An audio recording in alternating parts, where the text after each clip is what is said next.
ছিনতাই রোধে রাজধানীতে যৌথ বাহিনীর অভিযান, রামপুরা সহ বিভিন্ন স্থানে যানবাহনের তল্লাশি, কয়েক মোটরসাইকেল চালকের জরিমানা।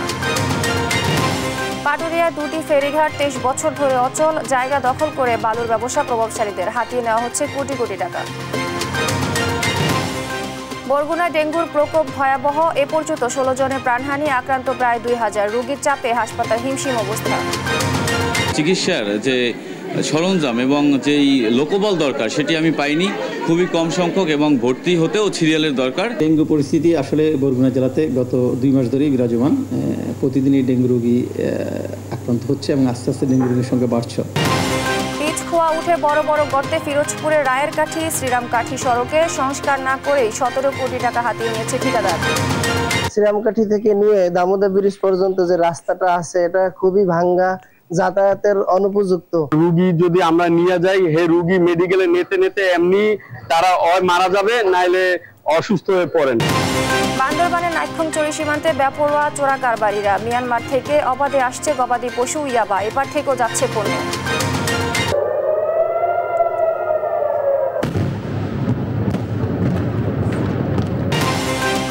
ইরানের হাইপারসনিক ক্ষেপণাস্ত্র হামলায় জ্বলছে ইসরায়েল, 3 বিমান ঘাঁটিতে ব্যাপক ক্ষয়ক্ষতি, তেহরানের গোয়েন্দা প্রধান নিহত।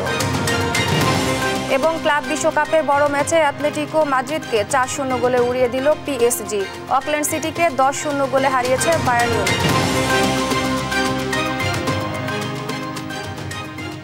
দেখছিলেন শিরোনাম, সংবাদ সকালের সঙ্গে আছে আমি স্নিগ্ধা খান। এবার বিস্তারিত। রাজধানীর নিরাপত্তা নিশ্চিতে রোববার রাতে বিশেষ অভিযান পরিচালনা করে যৌথ বাহিনী। পুলিশ ও সেনাবাহিনীর সমন্বয়ে রামপুরা সহ বিভিন্ন স্থানে পরিচালনা করা হয় এই অভিযান। বাস, মোটরসাইকেল, প্রাইভেট কার, সব ধরনের যানবাহনে চলে তল্লাশি। মালপত্র পরীক্ষা ও প্রয়োজনে জিজ্ঞাসাবাদে করা হয় যাত্রীদের। অনিয়ম পাওয়া এ সময় বেশ কয়েকজন মোটরসাইকেল চালকের জরিমানা করা হয়। এএইচ হিমেলের প্রতিবেদন। নিরাপত্তা জোরদার করতে রোববার রাতে রাজধানীর রামপুরা সহ গুরুত্বপূর্ণ স্থানে বিশেষ অভিযান পরিচালনা করে যৌথ বাহিনী। বিভিন্ন যানবাহনে চালানো হয় তল্লাশি, দেখা হয় প্রয়োজনীয় কাগজপত্র ও মালামাল। এ সময় হেলমেট ও কাগজপত্র জটিলতায় বেশ কয়েকটি মোটরসাইকেল আরোহীকে জরিমানা করা হয়। বাস ও প্রাইভেট কার থামিয়ে যাত্রীদের ব্যাগ ও অন্যান্য মালামাল তল্লাশি করা হয়। অতিরিক্ত ভাড়া নিয়ন্ত্রণে জিজ্ঞাসা করা হয় যাত্রীদের। ড্রাইভিং লাইসেন্স সহ প্রয়োজনীয় কাগজপত্র খতিয়ে দেখেন সেনাবাহিনী। এ ধরনের অভিযানকে স্বাগত জানায় রাজধানীবাসী। আইন শৃঙ্খলা বাহিনীর এমন তৎপরতা নিরাপত্তায় স্বস্তি ফিরিয়ে আনবে বলে আশা ঢাকাবাসীর। অনেক ভালো, এটা ইনকোয়ারি হইলো একটা বুঝলেন, হোন্ডা অনেক তো চুরি, হোন্ডা অনেক চলে, এটা একটা ওনারা অনেক ভালো কাজ করতেছে, এটা ভালো, তো আমাদের জন্যই ভালো। শৃঙ্খলা ও নিরাপত্তার স্বার্থে কোনো ছাড় দেওয়া হবে না বলে জানায় পুলিশ। গাড়ি কাগজপত্র এবং অন্যান্য যে বিষয়গুলো আমরা ভিজিবল যে অপরাধগুলো আমরা চোখে দেখি সেইগুলোর উপরে আমরা বেশি জোরদার করতেছি।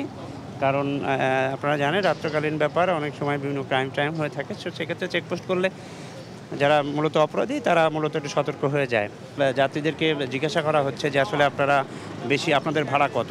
লজিক্যালি একটা রুট থেকে আর একটা রুটের ভাড়া সাধারণভাবে যতটুকু থাকে তার থেকে যদি বেশি পরিমাণ একটু ডিস্টেন্স থাকে টাকার পরিমাণটা, সেক্ষেত্রে মূলত ড্রাইভার এবং সুপারভাইজারকে আমরা আইনের আওতায় নিয়ে এসে ব্যবস্থা নিচ্ছি আর কি। চুরি ডাকাতি ছিনতাই রোধে কাজ করছে আইন শৃঙ্খলা বাহিনী। রাজধানীর সার্বিক নিরাপত্তায় এ ধরনের অভিযানকে অব্যাহত রাখার আহ্বান নগরবাসীর।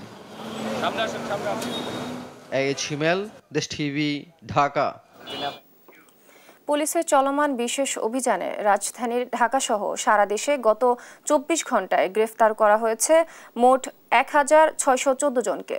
রোববার পুলিশ সদর দপ্তর থেকে পাঠানো এক সংবাদ বিজ্ঞপ্তিতে এ তথ্য জানানো হয়। বিজ্ঞপ্তিতে বলা হয়েছে, গ্রেফতারকৃতদের মধ্যে বিভিন্ন মামলার ওয়ারেন্টভুক্ত আসামি 1121 জন এবং অন্যান্য অপরাধে জড়িত 493 জন রয়েছে। এ সময় একটি ইজি বাইক, 7 লিটার দেশীয় ছোলাই মদ, 2টি বার্মিজ চাকু, 9টি রামদা, একটি ছোড়া, একটি 1 গুটার গান এবং শুটার গান এবং 6টি 12 বোর কার্তুজ জব্দ করা হয়েছে। জাতীয় নির্বাচন যখনই হোক কমিশন প্রস্তুত থাকবে বলে জানিয়েছে সিইসি AMM নাসির উদ্দিন। বলেন, লন্ডন বৈঠকের সিদ্ধান্ত অফিসিয়ালি পেলে সে অনুযায়ী প্রস্তুতি নেবে কমিশন। সুষ্ঠু ভোটের প্রতিশ্রুতি দিয়ে তিনি বলেন, ভোট বক্স লুট করে নির্বাচনের জয়লাভ এখন দিবাস্বপ্ন।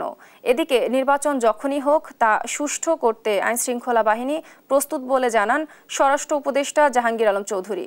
আলিমুজ্জামান সাফওয়ানের রিপোর্ট। লন্ডনের প্রধান উপদেষ্টা ডক্টর মোহাম্মদ ইউনূসের সঙ্গে বিএনপির ভারপ্রাপ্ত চেয়ারম্যান তারেক রহমানের একান্ত বৈঠকের পর নির্বাচনের তারিখ নিয়ে এখন রাজনৈতিক অঙ্গনে চলছে নতুন আলোচনা। রবিবার সকালে ঈদ পরবর্তী শুভেচ্ছা বিনিময় করেন প্রধান নির্বাচন কমিশনার। এ সময় সাংবাদিকদের প্রশ্নের জবাবে তিনি বলেন, লন্ডনে যে সিদ্ধান্ত হয়েছে তা স্বাক্ষরিত নয়, তবে নির্বাচন যখনই হোক কমিশনকে প্রস্তুত থাকতে হবে। আগে আমাদেরকে বলা হয়েছিল যে আমরা, আপনারাও জানেন যে ডিসেম্বর থেকে জুনের মধ্যে একটা যে কোনো সময় হতে পারে। আমরা সেই টাইম স্পেন্ডটা মাথায় রেখে প্রস্তুতি শুরু করেছিলাম। যখনই হোক ফেব্রুয়ারিতে, হোক এপ্রিলে, যখনই হোক আমাদের তো প্রস্তুত থাকতে হবে। নির্বাচন নিয়ে সরকারের সঙ্গে আলোচনা করলেও কারো হুকুমে বা নির্দেশনায় কমিশন কাজ করবে না বলেও জানান তিনি। আমরা কারো হুকুমে, কারো নির্দেশনায়, কারো পরিচালনায় আমরা কাজ করব না।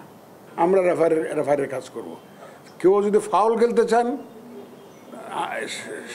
সেটা তাদের জন্য দুর্ভাগ্যের বিষয় হবে। ত্রয়োদশ জাতীয় নির্বাচনে সব রাজনৈতিক দলের জন্য লেভেল প্লেইং ফিল্ড থাকবে জানিয়ে সিইসি বলেন, কেউ যদি ভোট বাক্স লুট করে কেন্দ্র দখল করে জিততে চায় তাহলে তারা দিবাস্বপ্ন দেখছে। কেউ যদি মনে করে থাকে যে বাক্স লুট করে নিয়ে যাব, কেন্দ্র দখল করে আমি জিতে যাব, অতীতে যা হয়েছে, তারা দিবাস্বপ্নে আছে। এই জিনিস এবার হতে দেব না ইনশাল্লাহ। ভোট সন্ত্রাসীদের জন্য জিরো টলারেন্স। এদিকে সচিবালয় ঈদ পরবর্তী শুভেচ্ছা বিনিময় অনুষ্ঠানে স্বরাষ্ট্র উপদেষ্টা জানান, নির্বাচন সুষ্ঠু করতে আইন শৃঙ্খলা বাহিনী সবসময় প্রস্তুত। নির্বাচন কেন্দ্রিক বা যে কোনো সময় নির্বাচনের ডেটটা তো ফিক্স করবে নির্বাচন কমিশন। ওনারা যেই সময় ফিক্স করবে, আমরা মনে হয় আমাদের আইন শৃঙ্খলা বাহিনী ওই সময় তারা প্রস্তুত। আলিমুজ্জামান সাফওয়ান, দেশ টিভি, ঢাকা। পুলিশ প্রস্তুত। প্রথমবারের মতো ঢাকায় এসেছে জাতিসংঘের মানবাধিকার কমিশনের গুম বিষয়ক ওয়ার্কিং গ্রুপের 2 সদস্য। রোববার 4 দিনের সফরে group vice chairman Grazyna Baranowska ও আনা লোরেনা ডেলগাদিলো পেরেজ ঢাকায় পৌঁছান। প্রায় 1 যুগ ধরে গুমের ঘটনা তদন্তের জন্য বাংলাদেশ সফরে অনুরোধ জানিয়ে আসছে জাতিসংঘের মানবাধিকার কমিশনের working group on enforce or involuntary disappearance 2013 সালের 12 মার্চ সফরের জন্য প্রথম চিঠি দিলেও সাড়া দেয়নি পতিত আওয়ামী লীগ সরকার।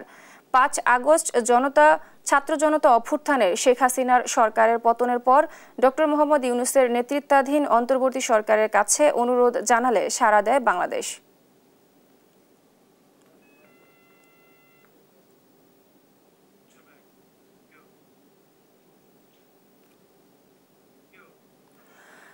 মানিকগঞ্জের পাটুরিয়া দৌলতদিয়া নৌ রুটে 1 ও 2 নম্বর ফেরিঘাট এখন বালু সিন্ডিকেটের দখলে। দীর্ঘ 23 বছর ধরে অচল পড়ে আছে এই 2টি ঘাট। স্থানীয় এক প্রভাবশালী মহলের নেতৃত্বে গড়ে ওঠে বালু ব্যবসায়ীদের শক্তিশালী চক্র। ফোরশোক এলাকায় তৈরি হয়েছে বালুর বিশাল স্তূপ। পদ্মা ও যমুনা নদী থেকে উত্তোলিত কোটি কোটি ঘনফুট বালু সরবরাহ হচ্ছে দেশের বিভিন্ন প্রান্তে, আর হাতিয়ে নেওয়া হচ্ছে বিপুল পরিমাণ টাকা। সহকর্মী আব্দুল আলিমের পাঠানো তথ্য ও ছবিতে জানাচ্ছেন অঙ্কন চৌধুরী। 2002 সালে যানবাহনের চাপ কমাতে আরিচা থেকে ফেরিঘাট সরিয়ে পাটুরিয়ায় 5টি ঘাট নির্মাণ করে সরকার। তবে কিছু প্রভাবশালী ব্যক্তি সেখানে গড়ে তোলে অবৈধ বালু ব্যবসার সিন্ডিকেট। একসময় গুরুত্বপূর্ণ 1 ও 2 নম্বর ঘাট এখন পরিণত হয়েছে বালুর স্তূপে। চলাচল বন্ধ হয়ে দুর্ভোগে পড়েছেন যাত্রী ও চালকরা। পদ্মা যমুনা থেকে তোলা কোটি কোটি ঘনফুট বালু বিক্রি করে হাতিয়ে নেওয়া হচ্ছে বিপুল অর্থ। স্থানীয়রা এসব অবৈধ কর্মকাণ্ড বন্ধ ও জড়িতদের শাস্তির দাবি জানিয়েছেন।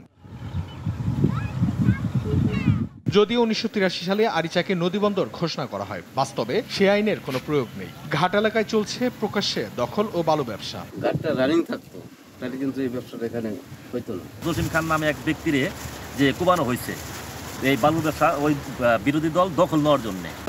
1 নম্বর 2 নম্বর ফেরিঘাট পর্যন্ত মনে করি ওটা বন্ধ হয়ে গেছে শুধু এই বালুর ব্যবসার কারণে। অভিযোগের জবাবে বালু ব্যবসায়ীরা জানান জায়গার মালিকানা নিয়ে হাইকোর্টে রিট চলমান রয়েছে। যে জায়গাগুলো আমরা ব্যবহার করতেছি সেগুলো ব্যক্তি মালিকানাধীন জায়গা, তাদের বৈধ কাগজপত্র আছে, তাদের কাছ থেকে আমরা জমি ভাড়া নিয়েছি এবং তাদের সেই আমাদের ডিড ডকুমেন্টস সেগুলো আছে। জেলা প্রশাসনের অবৈধ বালু ব্যবসা বন্ধে পদক্ষেপ নেওয়ার জন্য পত্রের মাধ্যমে অবহিত করা হয়েছে বলে জানান আরিচা নদী বন্দরের উপপরিচালক। আমরা এই ব্যাপারে উপজেলা প্রশাসন এবং জেলা প্রশাসনকে চিঠি দিয়েছি যে মাঝে মাঝে এখানে মোবাইল কোর্ট পরিচালনা করে অবৈধ বালু ব্যবসার বিরুদ্ধে অভিযান পরিচালনা করার জন্য। জেলা প্রশাসক জানিয়েছেন বন্দর কর্তৃপক্ষ ভ্রাম্যমাণ আদালতের জন্য অনুরোধ করলে অবৈধ বালু ব্যবসায়ীদের অবশ্যই আইনের আওতায় আনা হবে। আমাদের কাছে ওনারা যদি রিকুইজিশন দেয় আমরা মোবাইল কোর্ট করে অপসারণের ব্যবস্থা নেব। দ্রুত সমস্যার সমাধান করে সিন্ডিকেট মুক্ত ফেরিঘাট দেখতে চান স্থানীয়রা। নিউজ ডেস্ক, দেশ টিভি। নরসিংদীর পলাশে শোডাউনকে কেন্দ্র করে জেলা বিএনপি ও ছাত্রদলের দুই গ্রুপের মধ্যে সংঘর্ষের ঘটনা ঘটেছে। এতে একজন গুলিবিদ্ধ সহ ৩ জন আহত হয়েছেন। ভোলায় বিএনপি দুই পক্ষের সংঘর্ষের অন্তত 10 জন আহত হয়েছেন। এ সময় ধারালো অস্ত্র দিয়ে কুপিয়ে ওয়ার্ড বিএনপির এক নেতার বাঁ হাতের কবজি প্রায় বিচ্ছিন্ন করে ফেলা হয়। রোববার বিকেলে উপজেলার ছাত্রদল নরসিংদীর পলাশ বাসস্ট্যান্ড হতে একটি মিছিল বের করে। এক পর্যায়ে জেলা বিএনপির সহ সাংগঠনিক সম্পাদক ফজলুল কবির জুয়েলের অনুসারীদের সঙ্গে তাদের সংঘর্ষ বাধে। এতে গুলিবিদ্ধ হয়ে আহত হয় উপজেলা ছাত্রদলের কর্মী ইসমাইল হোসেন ও বিএনপি নেতা ফজলুল কবির জুয়েল সহ আরও একজন। এদিকে নতুন কমিটি নিয়ে বিরোধে ভোলার বোরহানউদ্দিন উপজেলার দেওয়া ইউনিয়নের বিএনপির দুপক্ষের সংঘর্ষ হয়। এতে আহত হয় অন্তত 10 জন।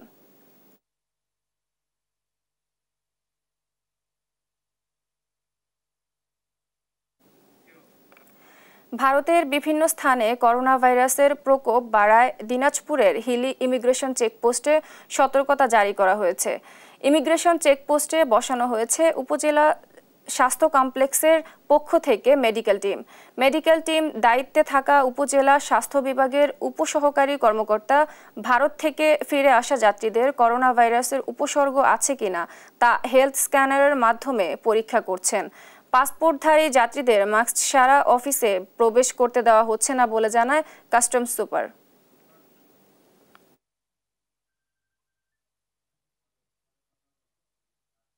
ইন্ডিয়া থেকে আগত যাত্রী তাদেরকে সবাইকে মাস্ক না পরলে তাদেরকে ঢোকার ব্যাপারে সহযোগিতা করছি না, মাস্ক পরার পরে তাদেরকে সহযোগিতা করছি।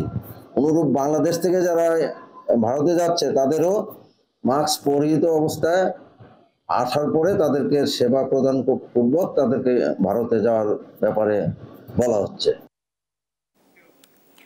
বরগুনায় ডেঙ্গু পরিস্থিতি ক্রমেই ভয়াবহ হয়ে উঠেছে। প্রতিদিনই বাড়ছে রোগীর সংখ্যা, থামছে না মৃত্যুর মিছিল।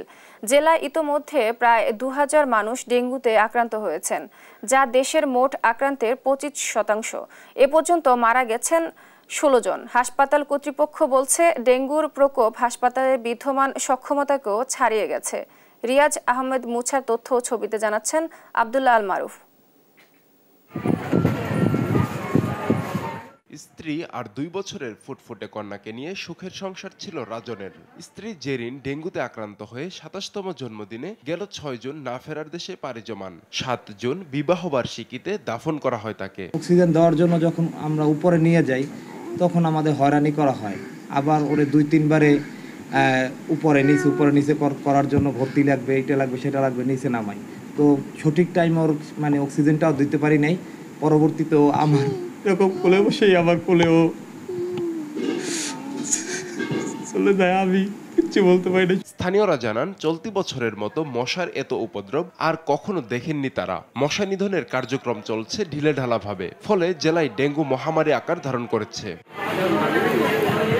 জেলায় এখন পর্যন্ত প্রায় 2000 মানুষ ডেঙ্গুতে আক্রান্ত হয়েছেন, যা দেশের মোট আক্রান্তের 25%। মারা গেছেন অন্তত 16 জন। বরগুনা পৌরসভায় মশা নিধনের জন্য কার্যকরী কোনো ব্যবস্থা গ্রহণ করে না। বরগুনা পৌরসভা যত সরকারি অনুদান আমাদের ট্যাক্সের টাকা দিয়ে কি করে আমরা জানি না।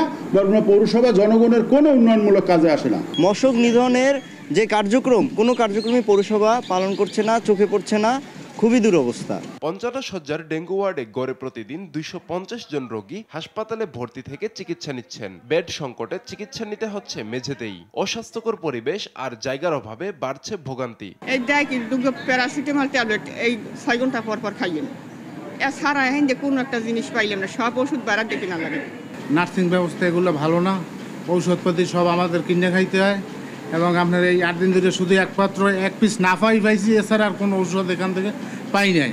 এখানে বেডের দরকার, সে বেড তো নাই এবং শিয়ারি বলেন এবং ফ্লোর বলেন সব জায়গায় কিন্তু একই অবস্থা, শুধু মানুষ আর মানুষ, রোগী আর রোগী। ডেঙ্গু নিয়ন্ত্রণে মশা নিধন সহ নানা ব্যবস্থা গ্রহণ করা হচ্ছে বলে জানান জেলা প্রশাসক। ডেঙ্গুর প্রকোপ হাসপাতালে বিদ্যমান সক্ষমতাকেও ছাড়িয়ে গেছে বলে জানায় হাসপাতাল কর্তৃপক্ষ।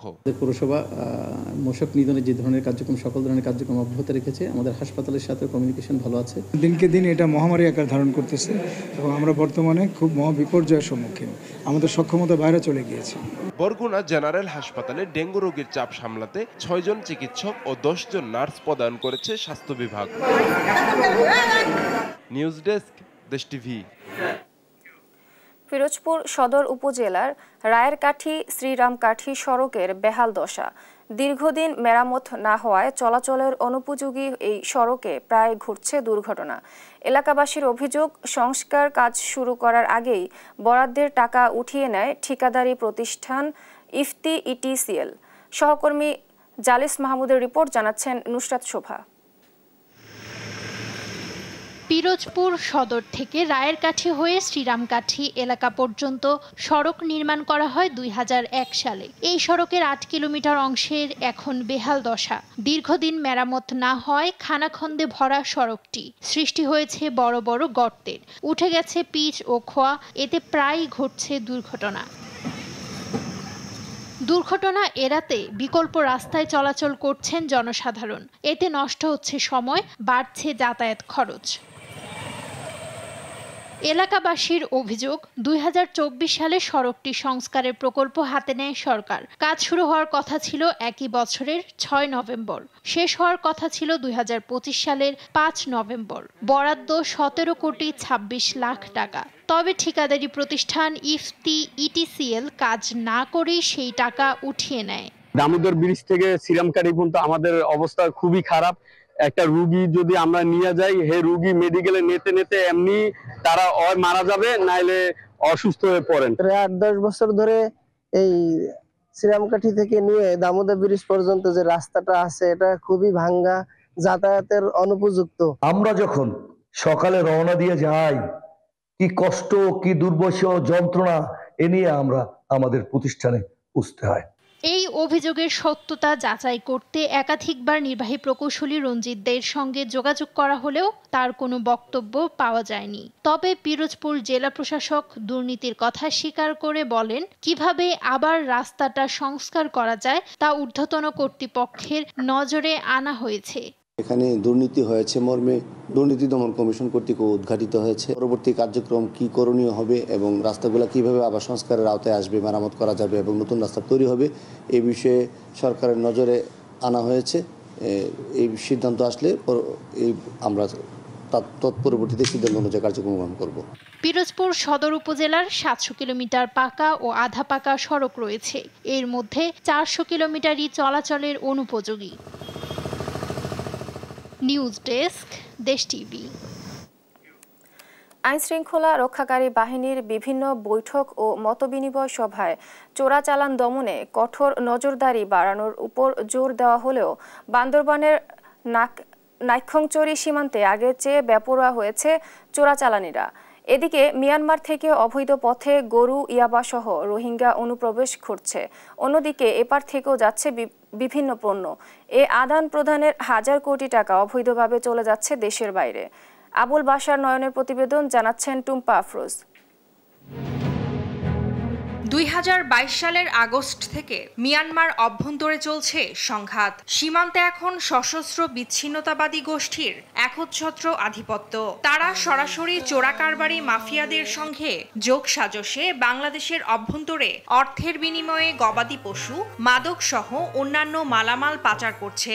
মূলত বিচ্ছিন্নতাবাদী গোষ্ঠী আর্থিকভাবে শক্তিশালী হয়ে অস্ত্র ও গোলাবারুদ কেনার জন্য চোরাচালানি কার্যক্রম পরিচালনা করছে বলে ধারণা সচেতন মহলের। চোরাচালানের মাধ্যমে যেটা আসতেছে গরু ইয়াবা এটা সরবরাহ করে এর টাকাগুলি নিয়ে এরা অস্ত্র চোরাচালান মজুত করতেছে। বাংলাদেশ থেকেও অহরহর পণ্য ওইদিকে পাচার হচ্ছে।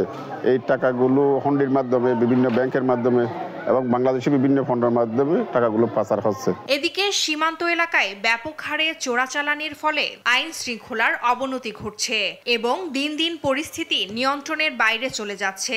এর বড় উদাহরণ 26 কোটি টাকায় গর্জনিয়া বাজার ইজারা। বান্দরবান সীমান্ত পার হয়ে এই বাজারের রসিদে বৈধতা দেয়া হয় চোরাই গরু আর দ্বিমুখী অবৈধ হুন্ডি, ব্যাংক ও মোবাইল ব্যাংকিং এর মাধ্যমে কোটি কোটি টাকা দেশের বাইরে পাচার হচ্ছে। এছাড়া চোরাচালান ও রোহিঙ্গা অনুপ্রবেশ করাতে গড়ে উঠেছে শক্তিশালী সিন্ডিকেট। লোকগুলা বর্ডার ক্রস করে যে কোনো প্রকারে আমাদের এখানে বাংলাদেশে আসতেছে, এরা কিছু ক্যাম্পে যাইতেছে, কিছু বিভিন্ন জায়গায় স্থান নিতেছে আর কি। আমাদের বাংলাদেশের বিভিন্ন খাদ্যদ্রব্য, বিভিন্ন পণ্য অবৈধভাবে মিয়ানমারে পাচার হচ্ছে এবং মিয়ানমার থেকে অবৈধভাবে বাংলাদেশে পাচার হচ্ছে। মুনাফার জন্য নিম্ন আয়ের মানুষজন বিশেষ করে নিজের জীবনের চিন্তা না করে অর্থের পিছনে ছুটছে, যে কারণে তারা মাইন্ড বিস্ফোরিত হচ্ছে। এসব বিষয়ে বিজিবি ও পুলিশ প্রশাসনের কেউ ক্যামেরার সামনে কথা বলতে রাজি হননি।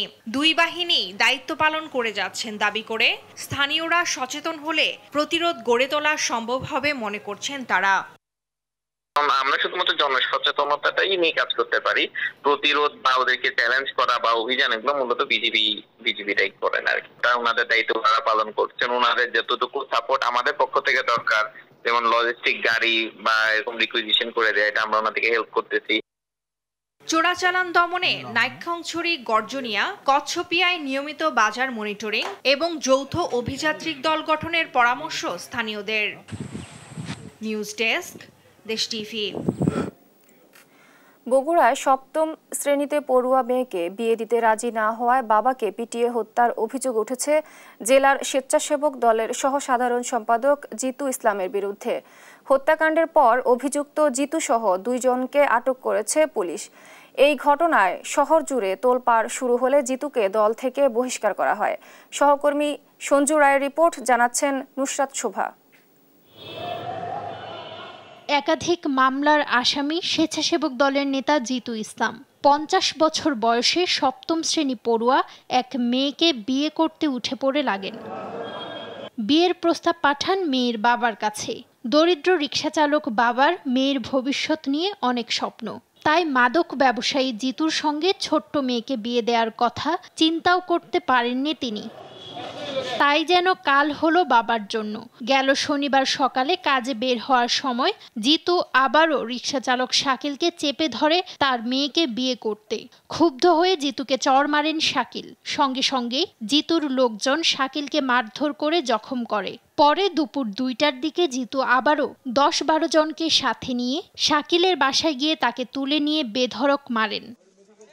মুমূর্ষ অবস্থায় শাকিলকে হাসপাতালে ভর্তি করলে সন্ধ্যায় চিকিৎসাধীন অবস্থায় মারা যান শাকিল। বুক ফাটা আহাজারিতে দোষীদের ফাঁসির দাবি জানান স্বজনরা। 6টার দিকে ওদের দলে একটা লোক আসে বলতেছে তোর ভাই তো আর নাই, তোর ভাই করে মারতে মারতে মারে ফেলে দিছে, তোর ভাই আর নাই। উনি বিএমপির লোক দেখে কি যা ইচ্ছা তাই করবে। আজকে আমার মায়ের বুক খালি হচ্ছে, এরপরে জানো ও আর কোনো মায়ের বুক খালি করতে না পারে। ওর ফাঁসি চাই, ওর ফাঁসি চাই আমরা সবাই। এই ঘটনায় অভিযুক্ত প্রধান আসামি সহ 2 জনকে আটক করা হয়েছে এবং বাকিদের আটকের চেষ্টা চলছে বলে জানায় পুলিশ। আমরা অলরেডি 2 জনকে গ্রেফতার করেছি। এখানে যে ওনাদের যে বক্তব্য, যিনি মূল আসামি জিতুকে অলরেডি আমরা গ্রেফতার করেছি, সঙ্গে আরেকজনকে আমরা গ্রেফতার করেছি। আমরা তথ্য যাচাই বাছাই করছি। স্বেচ্ছাসেবক দলের নেতা জিতুর বিরুদ্ধে এর আগেও হত্যা, ডাকাতি ও মাদক সহ 5টি মামলা চলমান আছে। চাঞ্চল্যকর এ হত্যাকাণ্ডে এরই মধ্যে জিতুকে দল থেকে বহিষ্কার করা হয়েছে। নিউজ ডেস্ক, দেশ টিভি। চাঁপাইনবাবগঞ্জের বাজারগুলোতে বেড়েছে আমের সরবরাহ। আরও জানাতে সরাসরি যুক্ত হচ্ছেন সহকর্মী তারেক রহমান। তারেক, আমের দাম কেমন দেখছেন আমাদের জানাবেন। জি ধন্যবাদ স্নিগ্ধা। আমি এই মুহূর্তে আছি চাঁপাইনবাবগঞ্জের পুরাতন বাজারে। এখানে কিন্তু সকাল থেকে সন্ধ্যা পর্যন্ত আমের কেনা বেচা হয় এবং এখানে চাঁপাইনবাবগঞ্জ জেলার মধ্যে সবচেয়ে আমের দাম কিন্তু এখানে কম। এখানে প্রতি মন খিসাপাত আম বিক্রি হচ্ছে 2000 থেকে 2200 টাকা মন এবং ল্যাংড়া বিক্রি হচ্ছে প্রায় সেম দাম আর কি। তবে আমরা যে বিষয়টি জানতে পেরেছি কি চাঁপাইনবাবগঞ্জের বাজারগুলোতে যেমন বাইরে থেকে ব্যাপারীরা আছে সে তুলনায় কিন্তু আমের দরদাম নির্ধারণ হয়ে থাকে। যেমন আজকে কিন্তু চাঁপাইনবাবগঞ্জের কানসাটে আম বিক্রি হচ্ছে প্রতি মন 2500 থেকে 3000 টাকা মন ন্যাংরা খিসাপাত মিলিয়ে এবং অন্যান্য রোহানপুর ভোলাহাটেও কিন্তু একই অবস্থা। সে বাজারগুলোতে কিন্তু একেবারে সরবরাহ বেড়েছে, কিন্তু সে তুলনায় কিন্তু যেভাবে ক্রেতা আছে সে তুলনায় তারা দাম পাচ্ছে না বলে আমাদেরকে জানিয়েছেন। তবে আরেকটি খুশির বিষয় হচ্ছে কি বিশেষ করে অনলাইনে কিন্তু আমের দাম প্রচুর। প্রতি মন খিসাপাত আম বিক্রি হচ্ছে 3200 থেকে 3500 টাকা মনও কিন্তু বিক্রি হচ্ছে এবং ল্যাংড়া আমও কিন্তু একই দাম প্রায় নির্ধারণ করা হয়েছে। এখানে যদি আপনাকে একটু তথ্য যোগ করতে চাই যে চলতি বছরের আবহাওয়া একেবারে অনুকূলে থাকার কারণে আম পর্যাপ্ত করে আম ধরেছিল গাছে। খিসাপাত, ল্যাংড়া এবং অন্যান্য জাতের আমগুলা কিন্তু প্রচুর পরিমাণ ধরেছিল। তবে এবার বৃষ্টিপাত না হওয়ার কারণে প্রায় অধিকাংশ আম এখন পাকতে শুরু করেছে এবং আর কিছুদিন পরে কিন্তু ফজলি, হাসিনা বা গোড়মতি বা অন্যান্য আর যে অন্যান্য আমগুলো আছে সে আমগুলো কিন্তু বাজারে নামবে। চলতি মৌসুমে চাঁপাইনবাবগঞ্জে প্রায় 17,000 হেক্টর জমিতে আমের চাষাবাদ হয়েছিল।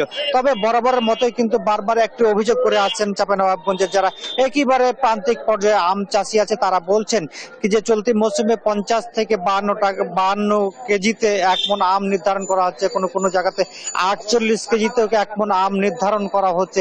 সে বিষয়টি তারা মেনে নিতে পারছে না। তবে যত দিন যাচ্ছে সব মিলিয়ে কিন্তু চাঁপাইনবাবগঞ্জের আমের বাজার একেবারে জমে উঠছে বলে আমাদেরকে ক্রেতা বিক্রেতারা জানিয়েছেন। তবে ব্যাপারীরা যত দিন যাচ্ছে তারাও কিন্তু আসছে অন্যান্য এলাকাগুলো শেষ করে, ফলে আমের দাম আর একটু বাড়বে বলে এখানকার আম চাষিরা প্রত্যাশা করছেন। আপনাকে যদি বলে রাখি, বিশেষ করে চাঁপাইনবাবগঞ্জ এবং কানসাট সহ আর যে ভোলাহাট, রোহানপুর যে আমের যে মোকামগুলো আছে, আমের যে আড়তগুলো আছে, সেই আড়তগুলো থেকে শতাধিক ট্রাক আম কেনা বেচা করে কিন্তু কিনে ব্যাপারীরা দেশের বিভিন্ন প্রান্তে পাঠিয়ে থাকেন। এখানকার চাঁপাইনবাবগঞ্জের আমের যেহেতু সুনাম রয়েছে দেশ জুড়ে, সেক্ষেত্রে তারা কিন্তু ভোক্তারাও কিন্তু অরিজিনাল যে স্বাদ, সেই আমের স্বাদ কিন্তু তারা ভোগ করতে পারছেন। তবে কিছু ষড়যন্ত্র চলছে চাঁপাইনবাবগঞ্জের আমকে ধ্বংস করার জন্য, এমনটা এখানকার আড়তদার এবং চাষিরা বলছেন। তারা বলছে চাঁপাইনবাবগঞ্জের আমে গুজব সৃষ্টি করা হচ্ছে। তারা চাঁপাইনবাবগঞ্জের যে অর্থকরী ফসল, চাঁপাইনবাবগঞ্জের যে প্রাণ, এই আমকে যেন টিকে রাখা হয়, সে বিষয়টি সরকার যেন নজর দেয়, সেটি তারা কামনা করছেন। জি, আমার কাছে স্নেহা, এই ছিল চাঁপাইনবাবগঞ্জের আম বাজারের সর্বশেষ পরিস্থিতি। তারেক রহমান, ধন্যবাদ আপনাকে। চাঁপাইনবাবগঞ্জ থেকে আমের দাম জানাচ্ছিলেন আমাদের সহকর্মী তারেক রহমান।